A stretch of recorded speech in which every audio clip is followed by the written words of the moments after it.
Mais où sont donc les poissons? Sois patient, Loulou. La pêche a besoin de patience et de talent aussi. Regarde comment je pêche. Que je regarde quoi au juste? Depuis qu'on s'est mis à pêcher, tu n'as rien pris du tout. J'ai réussi! Un grand poisson! Regardez, il bouge! Oh, il n'est pas si grand que ça. Ça, c'est la chance du débutant. Non, c'est mon talent! N'oublie pas que c'est moi qui t'ai appris à pêcher. Mais je t'ai dépassé, Loulou! Ce poisson en est la preuve!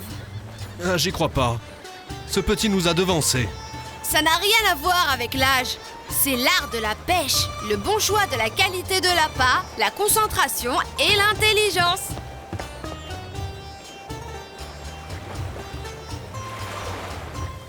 Est-ce que tu es convaincu de ce que tu dis?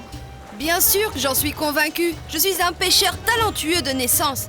Et eux, c'est comme vous le voyez. Quelle modestie. S'ils étaient compétents et intelligents comme moi, eux aussi pourraient pêcher comme moi. La preuve est juste là.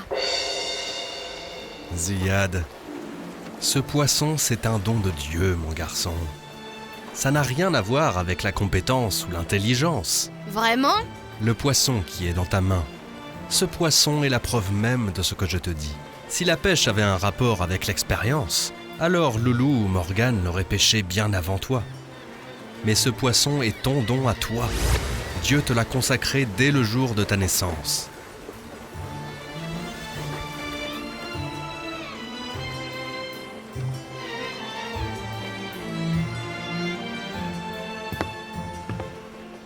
Pourquoi se sont-ils éloignés de moi et ils ne me parlent plus? Parce que tu as été arrogant. Mais je ne voulais pas. J'ai juste voulu montrer à quel point j'étais content. Ce qui me rend triste, c'est que tu n'écoutes pas vraiment ce que je te dis. Alors c'est comme si je perdais mon temps à te parler. Pourquoi? Qu'est-ce que j'ai fait de si grave pour mériter tous ces reproches? À cause de ton orgueil, mon fils, c'est un très mauvais défaut. Qu'est-ce que Karun a dit à son peuple lorsqu'ils lui ont demandé de les aider, tout comme Dieu l'a aidé lui-même? Il a dit... une minute. Je vais m'en souvenir. Il a dit que tout ce qu'il avait eu était grâce à son savoir. Penser ceci a été sa plus grande erreur. Il a cru qu'il avait obtenu toutes ses richesses seulement grâce à son intelligence. Il n'était pas conscient que c'était grâce à Dieu. Et vous croyez, capitaine, que je me comporte comme Karun? Je n'ai pas dit ça. Seulement, prends garde à ce que cette arrogance enfantine ne se transforme un jour en orgueil. Car l'orgueil est source de tyrannie et d'injustice. Mais comment me méfier? Alors que je ne connais pas le reste de l'histoire de Karun. Tu dis ça pour que je te continue l'histoire. À vrai dire, oui. Puisque tu as été honnête, je vais te la raconter. Pharaon voulait distraire les gens pour ne pas croire en la foi de Moïse. Il voulait qu'ils s'intéressent à la vie sur terre en oubliant l'au-delà. À partir de là, le pouvoir de l'argent et le pouvoir du roi sont réunis contre la foi du noble prophète.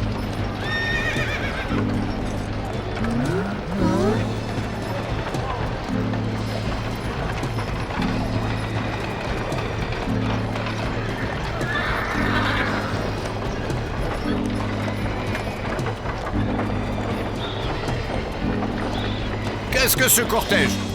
Est-ce Pharaon qui passe par ici? C'est le cortège de Monsieur Karun. Où est-ce qu'il va?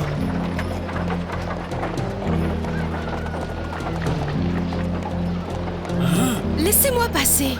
Je voudrais voir le cortège. Qu'est-ce qui te prend? Éloigne-toi de nous, jeune fille insolente. Éloigne-toi toi-même. Regardez le carrosse de Karun et toutes ses armatures en or pur. Est-ce que les coussins sont assez confortables, monsieur? À peu près. Regardez le rubis dans son soulier. La plus petite pièce de rubis suffirait à acheter un immense palais. Hein?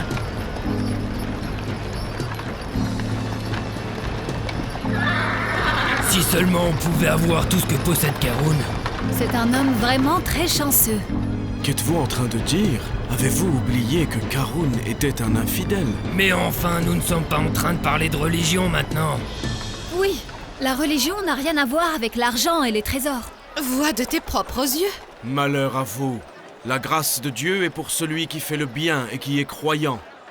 Mais de quoi est en train de parler ce vieil homme, enfin? Il parle de l'au-delà, de la vie éternelle, du paradis. Toutes ces images sont éphémères. Ah, et qui nous garantit le paradis? Le prophète Moïse nous l'a promis à une seule condition. Que nous soyons patients, car n'entreront au paradis que ceux qui ont été patients sur terre.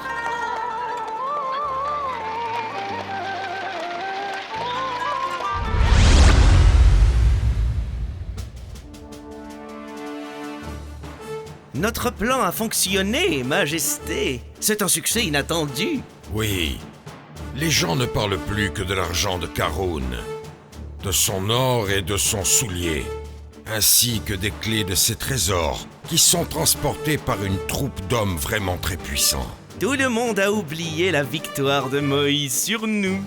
C'est l'occasion pour nous de préparer notre armée et nous débarrasser de tous ces adeptes. Faut-il qu'on demande de l'aide à Karun en nous servant de son argent? Non, il faut qu'on réussisse à vaincre Moïse, sans l'aide de personne. Oui, Majesté, bien sûr, oui. Vous avez raison. Il suffit à Karun ce qu'il a obtenu de célébrité et de richesse. Dis à l'armée de se préparer. Nous allons arrêter Moïse, ainsi que ses adeptes, avant qu'ils ne s'évadent.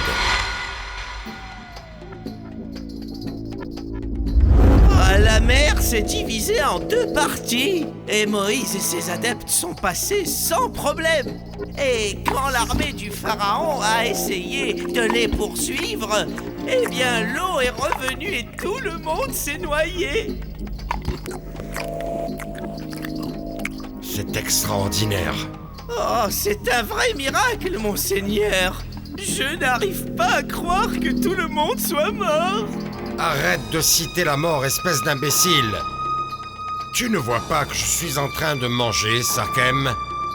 Je vous demande pardon, monsieur, mais les événements qui ont eu lieu sont très dangereux. Le plus dangereux est que tu me déranges et que tu me prives de mon plaisir. Écoute-moi bien, Sakem. La vie est, à mon avis, telle que cette grappe de raisin. Un homme se doit donc de l'avaler en n'en faisant qu'une seule bouchée. Oh, quelle grande parole, monseigneur! Et quel grand hypocrite tu es, Sakem. Dis-moi plutôt où est cette belle Lotsila, celle dont tu m'avais parlé la dernière fois. Tout ce que vous allez me demander, monsieur, je le ferai immédiatement. Vous savez, j'ai toujours rêvé d'être votre servante. Dis-moi, Lotsila, dis-moi quelle est la chose qui t'attire le plus chez moi. Votre soulier, monseigneur. Mon soulier? Je n'arrive pas à lever les yeux et voir votre visage merveilleux, monseigneur. Alors je me contente d'admirer votre soulier. Mon visage merveilleux. Tu sais très bien mentir, toi. Ne soyez pas injuste, monseigneur. Et tes larmes sont semblables à celles d'un crocodile. Un crocodile qui serait en train de manger sa proie. Je vous en supplie, monseigneur. Je vais faire quelque chose pour ton bien. Je vais te charger d'une grande mission. Et si tu l'accomplis, je te donnerai tout ce que tu me demanderas.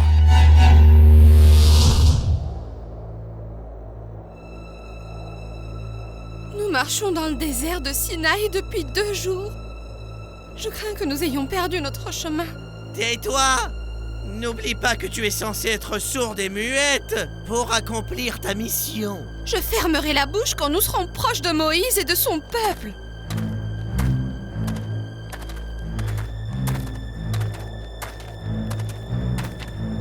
Entraîne-toi dès maintenant à être silencieuse.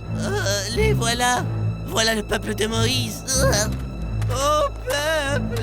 Ô peuple! Voyons, que vous arrive-t-il? Nous sommes des habitants du Sinaï. Nous vivons dans une oasis lointaine. Et nous avons entendu parler d'un homme dont il est dit qu'il serait le prophète de Dieu. Le prophète de Dieu, Moïse. Nous sommes ses adeptes. Ah, quelle magnifique coïncidence! Pourriez-vous nous mener jusqu'à lui? Pourquoi faire? Peut-être pourrait-il avoir pitié de nous et prier Dieu pour la guérison de ma pauvre fille. Oh, il n'y a de puissance ni de force qu'en Dieu. Venez avec nous.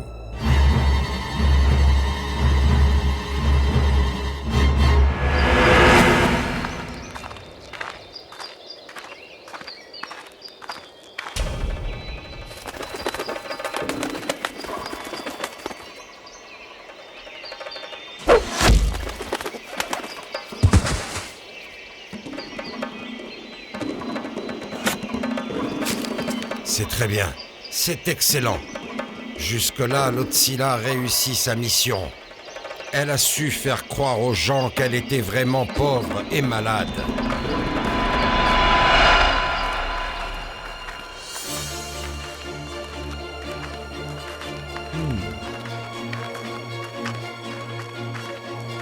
Dis-moi, pourquoi es-tu si triste malgré que Dieu ait guéri ta fille? J'ai perdu mon honneur. Je l'ai perdu à cause de celui qui prétend être le prophète de Dieu. Tais-toi! Comment oses-tu accuser le noble prophète d'une chose qu'il n'a pas faite? Demandez-lui à elle. Oui, ceci a eu lieu quand je suis entrée dans sa tente pour qu'il me guérisse. Tu es une menteuse. Et pourquoi mentir et parler de quelque chose qui me porterait préjudice et que les gens utiliseraient pour m'insulter? Peux-tu confronter le prophète par tes accusations? Oui, je le confronterai. La femme est entrée dans la tente du prophète Moïse, que la paix soit sur lui, alors qu'il était avec ses adeptes et qu'il leur lisait le livre sacré. Elle a dit: Toi, Moïse, toi, tu as osé abuser de moi. Le prophète a tremblé de rage et il s'en est allé pour prier. Son silence révèle qu'il est coupable. Il n'a rien trouvé à dire. Il est en train de prier son Dieu. Peut-être l'a-t-il prié de se venger de nous? Oh, tais-toi, espèce de coupable. Es-tu en train de le défendre, malgré ce qu'il a fait? C'est à toi de te taire. Je ne peux plus supporter ça. Le prophète Moïse a fini sa prière et a dit à la femme: Jure par le Dieu qui a divisé la mer pour les enfants d'Israël et qui a fait descendre la Torah et qui a fait de moi un prophète, que tu dis vrai. Alors que vous me demandez de jurer, je jure devant Dieu que vous êtes innocent et que vous êtes le prophète de Dieu. C'est Karoun qui m'a payé pour porter cette accusation. Je vous supplie de me pardonner, noble prophète de Dieu. Pardonnez-moi par pitié. Le prophète Moïse prie à Dieu en pleurant, en se plaignant à lui pour son malheur. Et le dernier prophète Mohammed, que la paix soit sur lui, nous a informé que Dieu a parlé à Moïse en disant: Pourquoi pleures-tu, Moïse? Tu es le maître de cette terre, demande-lui ce que tu veux. Le prophète Moïse dit alors à la terre: Prends-les tous, prends-les tous. Et il a demandé à Dieu que la terre engloutisse Karoun. La terre suivit l'ordre de Moïse, obéissante.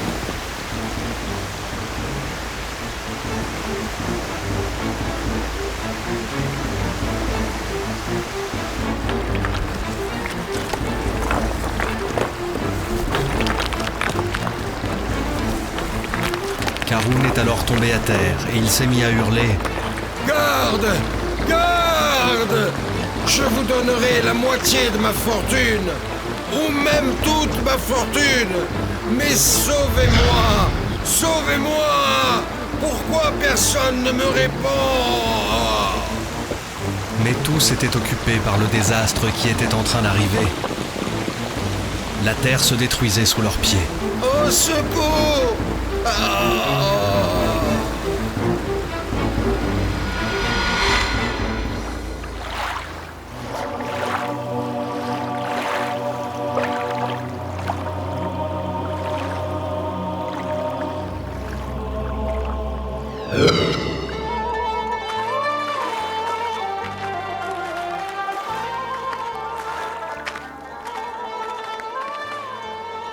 Qu'est-ce que c'est que ça? Où est le palais de Karoun et où sont passés tous ces trésors? Dis-moi, est-ce que tout a disparu comme ça d'un coup?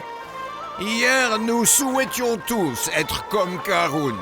Si Dieu avait répondu à notre souhait, nous serions tous engloutis en ce moment au fin fond de ce lac. Dieu accorde ses richesses à qui il veut, Carré. Sans la grâce de Dieu et sa compassion, nous serions tous morts. C'est vrai, les infidèles ne vainquent jamais.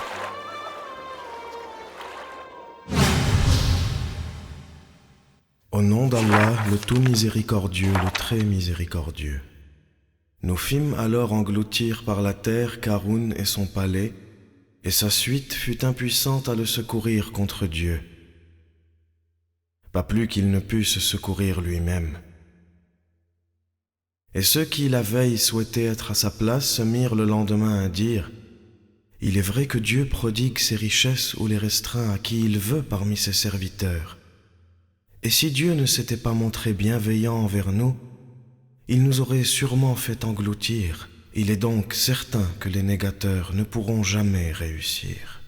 Allah le majestueux a dit vrai. » Il mérite ce qui lui est arrivé. Comment a-t-il pu proférer ce mensonge sur le prophète de Dieu? Ce n'est pas sa seule erreur. Son premier crime a été son orgueil sur la terre. Ah oui? Ce qu'il disait le plus souvent, c'était qu'il avait eu toutes ses richesses grâce à son savoir. Ce qui signifiait en premier lieu que c'est l'homme qui est responsable de ses richesses et non pas Dieu. Vous avez raison, capitaine. Les paroles de Karun étaient une source d'orgueil et de mal sur la terre. Il répétait sans cesse ces fausses paroles qui pourrissaient les âmes et les cœurs. Et c'est à cause de ces paroles injustes que Dieu a fini par punir Karun par la destruction de la terre. Et je pense qu'il sera puni aussi dans l'au-delà. Ça, seul Dieu le sait, mon garçon. Ce que nous savons et dont nous sommes sûrs, c'est que Karun est devenu pour nous une leçon dans l'histoire, pour tous ceux qui viendraient à penser que leur savoir est responsable de leur fortune.